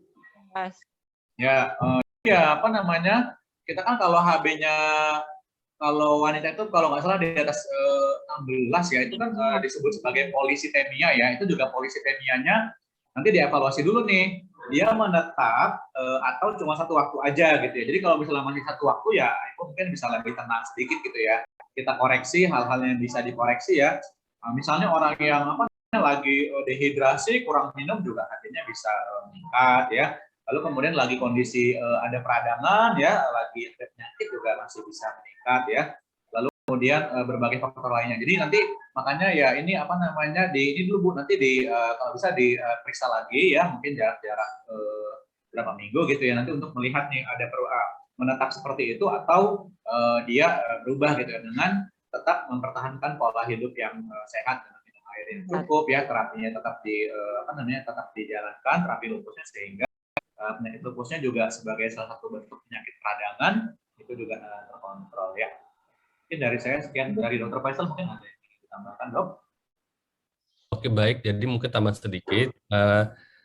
Jadi eritrosit itu sebetulnya itu adalah nama ilmiah untuk sel darah merah ya, Bu ya. Jadi kalau itunya tinggi otomatis, dan itu menentukan HB. Ya kalau eritrosit tinggi ya HB-nya juga tinggi gitu. Jadi apa namanya? Sesuai tadi yang disampaikan Dr. Jojo tadi udah bisa kita simpulkan bahwa memang saat ini HB-nya memang cukup tinggi. Jadi nanti kalau misalnya kita pantau lagi dan HB-nya udah bagus, ya otomatis nanti eritrositnya akan bagus. Gitu saja dia terus sejalan. Jadi jumlah eritrosit itu yang nanti salah satu menentukan bagaimana HB pasien gitu. Ya. Gitu. Ya. Ya, terima kasih Dr. Faisal, Dr. Jojo. Selanjutnya masih banyak sekali nih pertanyaannya, Dokter. Mungkin kita cukupkan sampai 5:30 ya. Iya, Dokter. Nanti kita bisa sambung di sesi selanjutnya, kan kita bakal mengadakan tiap bulan kok. Jadi teman-teman jangan takut kelewatan ya. Ya. Dari Kak Yunita Jakarta. Dokter, saya mengalami keguguran berulang sudah 7 kali. Dan menurut Dr. Remato, kegugurannya dikarenakan oleh APS. Yang mau saya tanyakan, Dok, apa benar jika mau program hamil dengan kekentalan darah sebelumnya harus suntik heparin untuk mencegah keguguran lagi? Dr. Faisal? Oke, baik. Makasih. Jadi ini cukup banyak kita jumpai ya. Jadi memang tadi sudah saya sampaikan, salah satu tanda dan gejala APS itu adalah adanya kondisi klinis ya, yang ditandai dengan 2 hal. Yang satu adanya mobilitas kehamilan atau gangguan kehamilan, ya bisa dijumpai misalnya keguguran atau kematian janin dalam kandungan, ya. Yang kedua adanya bukti penyumbatan, ya pada pembuluh, misalnya penyumbatan pada pembuluh darah di kaki atau di ginjal atau di mana-mana ya. Nah, kemudian mesti dicek juga yang kedua autoantibody, ya. Autoantibody APS itu biasanya kan 3 nih yang saya sampaikan tadi, ada antibody lupus antikoagulan, ada antikardiolipin, sama antibody beta 2 GP1 ya. Nah, kalau sudah kegugurannya 7 kali, maka sangat mungkin ini adalah APS. Sangat-sangat mungkin ya. Jadi APS itu ditandai dengan darahnya kental. Makanya tadi gampang mengalami penyumbatan ya, penyumbatan dan penggumpalan ya. Nah, otomatis untuk mengantisipasi kekentalan darahnya itu, maka memang kita mesti melakukan atau mendapatkan obat-obatan yang bisa mengencerkan darah pasien. Dalam hal ini nama medisnya adalah antikoagulan ya. Antikoagulan nama awamnya mungkin pengencer darah kali ya.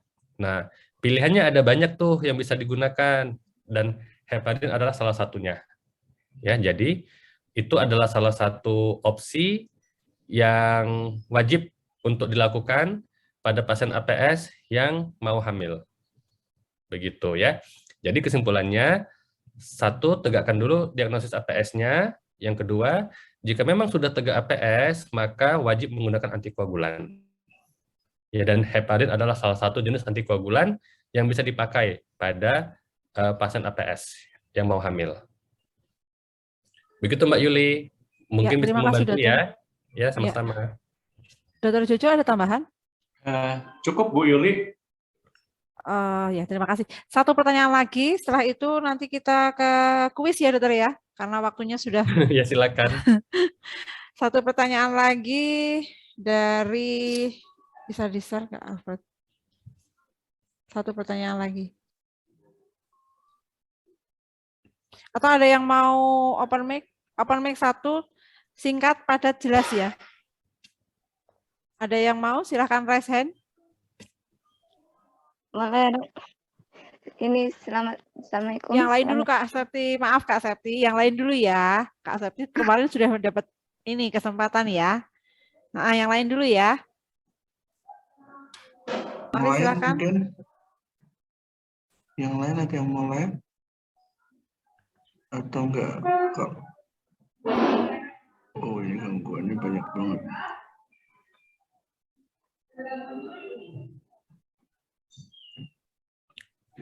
Ini dari Kak Mona Fitriana.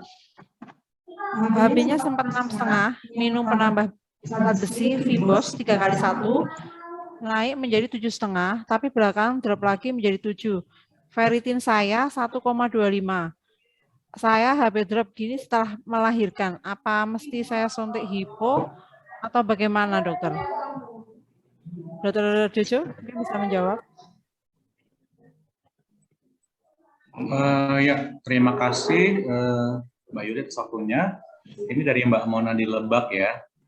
HB saya sempat 6,5, minum penambah zat besi, Vibos 3 kali itu naik jadi 7,5, tapi belakangan drop lagi jadi 7. Ferritin saya 1,25. Ada Mbak Mona nggak di sini? Mbak Monanya langsung. 1,25 kok kecil banget ya Dok Jojo ya? Apa satu aja beda ya? Ini satuannya ini Dok ya. Ada Dok, saya Dok. Kalau Pak, satuannya ini Dok ya. Kalau ya kurang dari 20 Dok ya? Iya. Iya Dok, Ya. drop banget ferritinnya. Ya, jadi apa namanya, lagi-lagi ini ya Mbak Mona ya, nanti mungkin bisa ditambahkan Prof. Faisal. Intinya Mbak Mona ini lupusnya memang menyerang darah ya Mbak ya? Iya Dok. Dulu memang punya riwayat transfusi darah ya Mbak ya, berulang ya? Belum pernah transfusi Dok. HB paling rendah berapa Mbak? Ya itu di 6,5. Oke, ini setelah lahiran ya? Pas sebelum lahiran? Ya. Setelah lahiran kemarin kan saya kan hamilnya nggak ketahuan itu Dok, tahu-tahu hamil. Terus setelah lahiran 3 bulan bayi 3 bulan mulai turun terus ininya HB-nya. Dari 8 turun ke 7, naik lagi sedikit, naik 9, makin drop kayak gitu Dok. Lupusnya udah berapa lama Mbak? Dari tahun 2019. 2019. Nah, pertama kali diagnosis lupus itu HB-nya berapa? HB 10 kalau nggak salah Dok. 10. Nah, perjalanannya sampai ke hamil itu sampai menjelang melahirkan berapa Mbak? Paling rendah.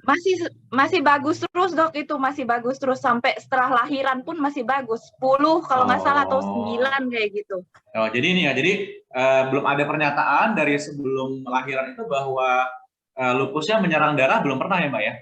Belum pernah. Oke. Jadi memang kalau memang apa namanya sesuai tadi yang kami jelaskan, ini kan berarti kan selama 2 tahun dengan lupus ini kan belum ada pernyataan keterlibatan darah ya yang diserang oleh lupus, sehingga kalau ada data HB 6,5 ini ya saran dari saya ya nanti kembali ke dokternya lagi untuk dievaluasi ya, apakah ini HB sampai 6,5 ini kan signifikan ya, signifikan, ibunya juga lagi menyusui kan Mbak ya? Udah, enggak Dok, nggak disuruh menyusuin. Oh, kenapa ya? Kenapa nggak disuruh nyusuin ya Mbak ya? Terus pertama emang air susunya nggak keluar, hanya 2 bulan atau sebulan gitu Dok yang keluar. Habis itu total nggak keluar. Iya. Sama obat-obatannya terakhir, obat-obatan terakhir diminum apa Mbak? HCG, metil, vitamin D, sama CaCO3 Dok. Oke, lagi pula ini ya, kalaupun tadi nggak menyusui ya tetap aja HB 6,5 ini kan nggak optimal ya, nggak optimal untuk kesehatan kita sehari-hari, untuk bekerja. Kemarin 7 sih Dok, udah naik ke 7 kemarin. Kita kan minimal ya kalau bisa sih di angka 10 ya, biar jantung kita sehat ya, lalu kemudian sehari-hari juga kita bisa beraktivitas dengan cukup bugar ya, bahkan kalau wanita kan minimal seharusnya di atas 12 kalau yang normal ya. Tapi seminimal-minimalnya 10. Tapi HB 6,5 ini memang harus dikoreksi dulu ya. Koreksi untuk transfusi, tapi meskipun ditransfusi tidak boleh terlalu tinggi nih, tidak boleh terlalu tinggi dulu, karena ini sambil dievaluasi dulu ya penyebab dari HB 6,5 itu apa gitu. Apakah memang yang dulunya lupusnya itu nggak ada menyerang darah, apakah saat ini ada menyerang darah karena autoimun karena hemolisisnya, atau yang faktor yang kedua, ada faktor dari kekurangan zat besi selama hamil ini ya, selama hamil dia makanan yang mengandung zat besinya kurang ya, atau karena penggunaan metil prednisolon ya udah cukup lama bertahun-tahun menyebabkan ada perdarahan, kita nyebutnya perdarahan samar ya, yang tidak terlihat oleh mata, yang nantinya akan keluar tuh dari feses ya, sehingga menyebabkan kehilangan darah yang secara kronik, secara jangka panjang terjadi perlahan-lahan ya atau karena penyakit lupusnya yang belum terkontrol sehingga menyebabkan peradangan dalam tubuhnya belum terkontrol sehingga berkontribusi juga terhadap anemia penyakit kronik gitu. Jadi nanti dievaluasi lagi nih jangan-jangan ini kombinasi penyebab anemianya nggak hanya zat besi, karena tadi ini kan dikasih penambah zat besi 3 kali 1 itu udah berapa lama dikasih lalu naik jadi 7,5 Mbak? 3 bulan dok. Mau 3 bulan ya, seharusnya kalau dia udah udah rutin diminum 3 kali 1 dalam sehari selama 3 bulan, karena dia murni karena zat besinya yang kurang, harusnya dia naiknya cepat gitu. Tapi ini naiknya cuma 7,5, jangan-jangan tidak hanya faktor defisiensi zat besi, jangan-jangan karena penyakit lupusnya yang belum terkendali juga, atau ada faktor dari kenapa, Bu? Sampai sakit pinggang dok, itu kalau saya minum 3 kali 1 sampai sakit pinggang. Saking Jadi jadi ini kalau untuk pertanyaannya apakah saya mesti suntik EPO ya, eritropoietin, ini dikembalikan dulu Bu ke dokternya, penyebab anemianya ini apa gitu. Kalau memang murni karena zat besi yang kurang, ya cukup dengan transfusi sedikit ya, mungkin sampai HB7 sampai 8, baru nanti dikejar dengan suplementasi zat besi yang fibos itu seterusnya. Tetapi kalau ini karena ada faktor zat besi ditambah dengan penyakit kronis, dalam hal ini penyakit lupus belum terkontrol, ya tadi suplementasi besi ditambah dengan terapi lupusnya itu dikejar, dioptimalisasi ya. Lalu kemudian kalau misalnya karena faktor yang lain, karena ini anemia hemolisis ya, yang dulu sebelumnya nggak ada hemolisis, sekarang ada hemolisis ya, kita terapi lupusnya juga nih yang dioptimalisasi seperti itu Mbak. Jadi lagi-lagi minta penjelasan ke dokternya, ini penyebab anemianya apa saja, satu mekanisme saja atau tadi beberapa mekanisme tadi, dan masing-masing punya pendekatan yang berbeda-beda Mbak Mona. Iya dok. Berarti saya harus balik ke Jakarta lagi ya dok ya. Di mana Mbak? Karena saya di Lebak, ini di kabupaten soalnya dok. Enggak Mbak kontrol di mana di Jakartanya? Di Keramat 128. Oh, oke. Dengan Dokter Sugiono. Mungkin nanti bisa ke RSCM, Pak. Iya, Dok. Saya nggak kuat ngantri di RSCM. Mungkin demikian, ada yang mau ditambahkan, Dokter Faisal, silakan. Udah, Dok, ya. Makasih banyak, Dok. Saya tambahkan sedikit ya, Dok Jojo. Ya, Dok. Itu kita batas ferritin itu 20 ya Mbak Mona. Ya jadi kalau di bawah 20 itu biasanya memang defisiensi besi ya. Tetapi memang mesti kita ingat defisiensi besi ini bisa juga plus yang lain-lain ya. Ada defisiensi besi plus hemolitik juga, plus adanya bleeding gitu. Jadi itu mesti dievaluasi penyebabnya. Saya setuju dengan tadi yang disampaikan Dr. Jojo. Tetapi apapun itu, yang jelas sudah ada defisiensi besi. Jadi ini juga saya setuju mengkonsumsi zat besi ya. Untuk injeksi EPO ya itu juga bisa menjadi salah satu bahan pertimbangan ya, bisa menjadi pilihan ya, mengingat memang ferritinnya rendah sekali gitu. Jadi memang kelihatannya cadangan besi di mbaknya itu sangat sedikit gitu. Jadi udah habis sekali dok. Ya jadi udah 1 koma itunya dokternya juga udah wah ini udah ngeri banget katanya udah segitu. Iya, jadi kalau memang misalnya dianjurkan untuk injeksi EPO ya, kalau memang begitu ya, insya Allah Mbak Mona kuatkan hati ya, nggak apa-apa supaya bisa bagus gitu. Ya jangan galau ya. Itu sudah paling baik sih itu kalau untuk defisiensi besi. Tapi tetap dievaluasi apakah ada penyebab anemia yang lain gitu, sehingga nggak sia-sia tuh udah injeksi EPO, udah transfusi, cuma nggak ditangani penyebab yang lain. Misalnya masih ada bleeding ya tetap akan anemia kembali ya. Iya dok, baik-baik. Terima kasih. Terima kasih Dr. Faisal, Dr. Jojo. Teman-teman ini karena waktunya sudah sangat ini ya, sudah lebih dari 5:30.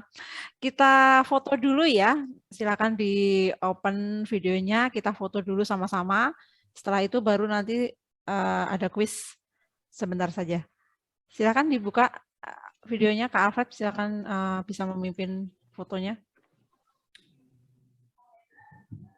Baik, ini ada sekitar 50 ya, tadi ada 5 back-nya di 55. Minta teman-teman untuk open video semua. Wah, Mbak Sofi masih di bed nih, kelihatannya bed rumah sakit. Iya. Semangat Mbak Sofi. Semangat ya Mbak Sofi. Alhamdulillah, semoga ini ya, semoga semangatnya bisa menjadi penyembuhan buat teman-teman sekalian ya. Amin ya Rabbal Alamin. Mas Muhammad Arosi itu juga lagi opnam dong. Oh iya? Iya, ada 2 orang yang sedang opnam hari ini sambil nonton. Pas saya juga ada satu yang HB-nya 4 lagi opname juga, tapi saya lupa ngasih tahu. Ada kegiatan ini. Baik, saya mulai dari apa? Page pertama ya. 1, 2, 3.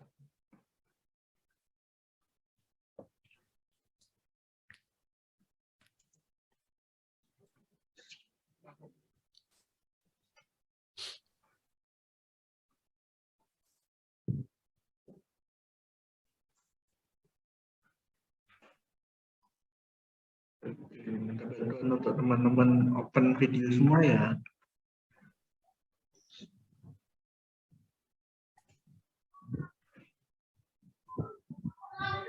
Kedua, 1, 2, 3. Baik, terima kasih. Ya, terima kasih Kak Alfred. Terima kasih. Untuk kuisnya sudah siap ya teman-teman ya? Sudah siap Kak Alfred? Pertanyaannya. Raise hand ya nanti ya yang mau menjawab. Tata cara kuisnya saya jelaskan dulu. Nanti ada dua pertanyaan, kemudian untuk teman-teman yang mau menjawab silakan raise hand. Nanti kita tunjuk siapa yang dipersilakan untuk menjawab lebih dulu. Dan pemenang kuis adalah yang menjawab pertama kali dengan jawaban yang benar. Siap? 1, 2, 3. Pertanyaan pertama. Apa ya kira-kira kemungkinan penyebab anemia? Tadi Dr. Faisal sudah menjelaskan ada 4. Siapa ini yang raise nih?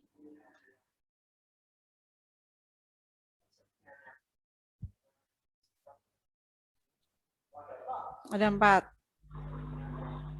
Ya, Kak Septi Haryati silakan.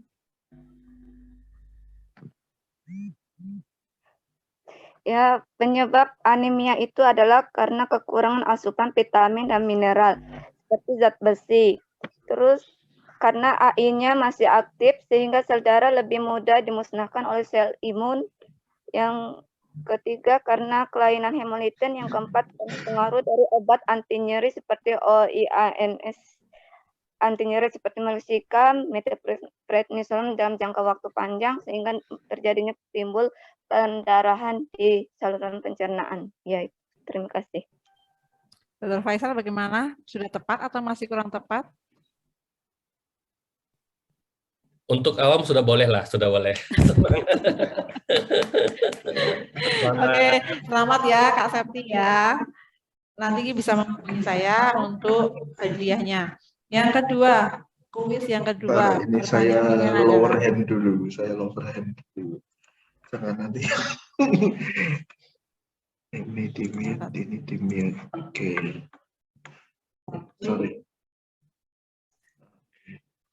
Yang kedua, kasus keterlibatan darah, apakah yang paling sering dialami oleh Odapus? Berdasarkan jurnal medis tadi waktu awal sudah ada sedikit apa yang namanya review ya. Jadi di situ ada.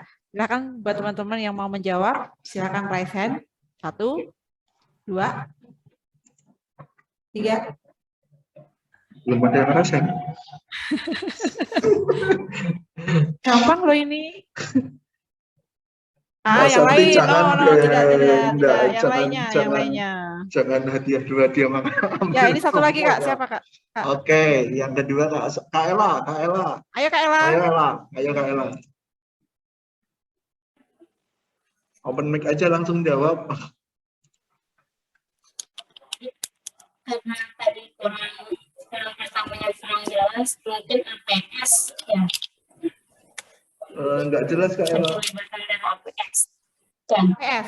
Jawabannya APS. APS bukan. Soalnya tadi nggak ikutin yang hanya rusak HP-nya.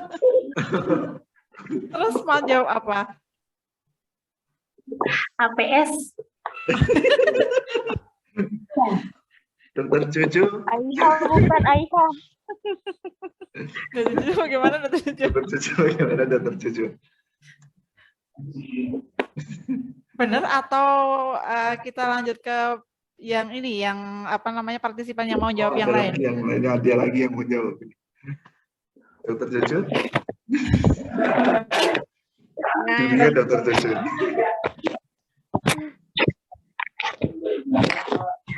Mohon maaf, baru tadi jawabannya belum tepat ya Pak ya? Oke, Mbak. Yang lain next Yang ya. lain ya. Yang Kak Resi Maulida. Kak Resi Maulida silakan.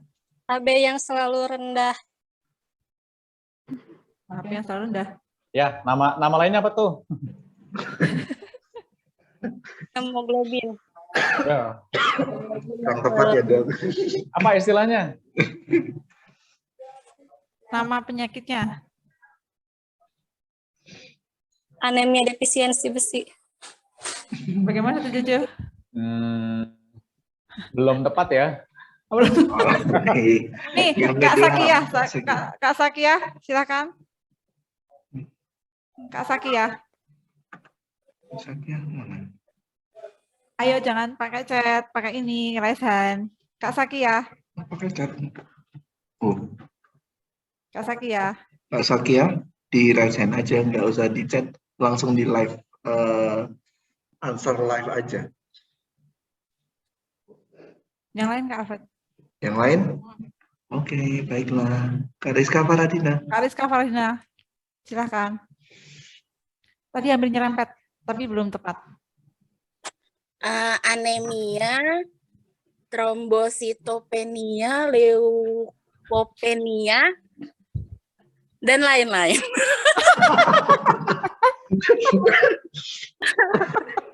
Ini pertanyaannya yang paling sering loh. Paling sering. Loh, yang paling anemia. sering. Anemia hemolitik bukan Kak? Satu-satu guys. Satu-satu guys. Kan yang paling Kak Rizka dulu.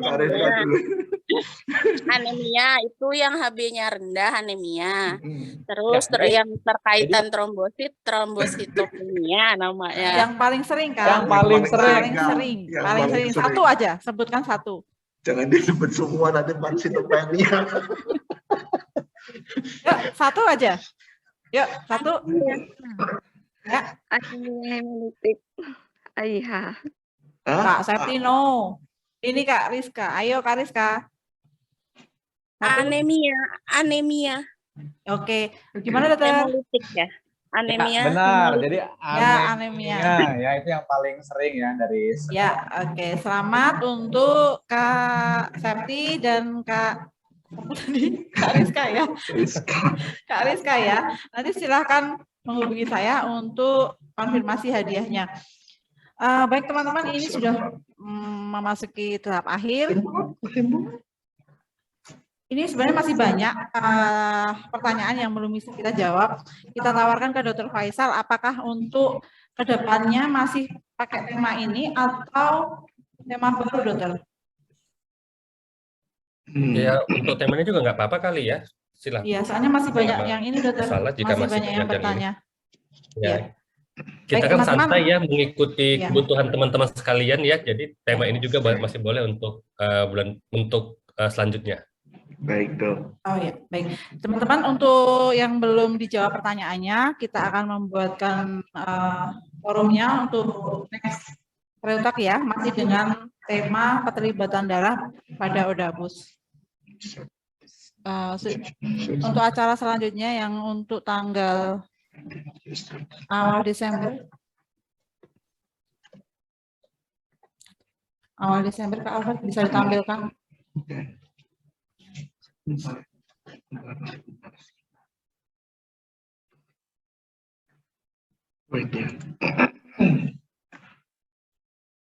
Ya. Edisi Bincang-Bincang Seru dengan Rally yang kedua itu mengusung tema My Caregiver, My Hero. Buat teman-teman yang di sini tadi ada beberapa yang sebagai caregiver, silakan besok bisa bergabung dan berbagi cerita pengalamannya mendampingi teman-teman yang ODAPUS, mungkin anaknya, suaminya, istrinya, saudaranya, seperti apa dinamikanya mereka dalam menjalani hari-hari sebagai penyintas. Tentunya akan banyak sekali cerita yang bisa kita jadikan inspirasi ya. Untuk teman-teman yang sebagai caregiver, silahkan menghubungi saya untuk men-sharingkan ceritanya, dan besok pada tanggal 5 Desember hari Minggu jam 2 sampai jam 4 kita tampilkan, kita sharing bersama-sama seputar apa namanya caregiver ini. Di sana nanti ada Kak Ella dan suaminya Kak Mara yang sangat-sangat concern sekali mendukung Kak Ella, sehingga dari pertama awal Kak Ella terdiagnosa, kemudian melewati masa denialnya, dan sampai sekarang tadi seperti dibilang Dr. Faisal sudah mulai mencapai stabil dan bahkan sudah dibilang mulai remisi. Tentunya dinamikanya akan sangat menginspirasi kita yang ada di sini. Kak Ella, jangan lupa besok ya tanggal 5 suaminya diajak ya. Kemudian yang kedua ada pasangan ibu dan anak yang sama-sama ODAPUS, Kak Emma dan Kak Maharani dari Malang. Besok kita bisa menyimak seperti apa pengalaman kedua teman kita ini, di mana saling menjaga satu sama lain dalam menjalani hari-harinya sebagai penyintas. Untuk teman-teman yang lain yang akan membagikan kisahnya juga kita tunggu ya sampai tanggal 4 Desember supaya nanti bisa kita rekap dan tanggal 5-nya bisa kita tampilkan. Untuk yang mau ikut silakan, link registrasi sudah dibuka. Yang ada kesulitan nanti bisa japri saya. Begitu. Baik, terima kasih sekali untuk kehadiran teman-teman semuanya pada ini skip dulu Kak Alfred karena kita ya. Untuk teman-teman yang sudah hadir pada sore hari ini, terima kasih sekali antusiasnya, terutama yang selalu mengikuti acara rally ini, dan kepada kedua narasumber, Dr. Faisal, Dr. Jojo, jangan bosan-bosan untuk kami mintai bantuan ya.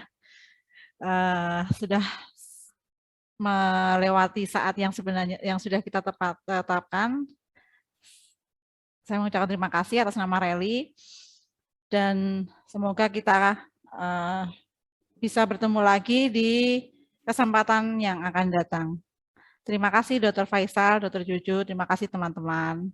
Sama-sama Bu Yuli. Sama-sama semuanya, terima kasih. Semoga sehat selalu semuanya ya Bapak dan Ibu. Amin, terima kasih dokter. Terima kasih Dok, terima kasih Kak Yul, Kak Alfred. Sama-sama, terima kasih. Terima kasih banyak Dok. Baik, ini meetingnya saya end ya, sampai jumpa lagi semuanya. Ya, terima kasih dokter. Oke, terima kasih ya.